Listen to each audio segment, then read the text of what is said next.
ইন্না লিল্লাহি ওয়া ইন্না ইলাইহি রাজিউন। আমাদের আমানগঞ্জ শালকিয়া নিবাসী জনাব ইদু ভাইয়ের দ্বিতীয় কন্যা সাজেদা আক্তার সকালবেলা জীবিকার তাগিদে ফ্যাক্টরিতে যাওয়ার পথে রাস্তায় দাঁড়িয়েছিল। 7টায় হঠাৎ একটি কভার ভ্যান এসে বাড়ি দিয়ে চলে যায়। তারপর পরিবারের লোকজন হাসপাতালে নেওয়ার পর মৃত্যুবরণ করেন। তার দুটি শিশু বাচ্চা আছে ছোট। সবাই দোয়া করবেন এই মেয়েটিকে যেহেতু মহান আল্লাহ তাআলা শহীদের মর্যাদা দান করেন, আর এই ছেলেগুলোকে যেহেতু মহান আল্লাহ তাআলা কুদরতি ভাবে হেফাজত করেন, তার স্বামীকে, শোক সন্তপ্ত পরিবারকে মহান আল্লাহ তাআলা যেহেতু রহমত করেন।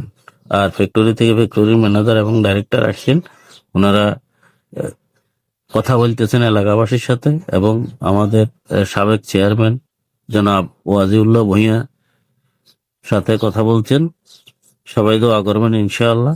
সবাই দোয়া করবেন মহান আল্লাহ যেন এই মেয়েটিকে জান্নাতবাসী করেন এবং এই তিনটি সন্তানকে যেহেতু আল্লাহ রহমত করেন। এলাকাবাসীর কাছে সবাই দোয়া করবেন ইনশাআল্লাহ।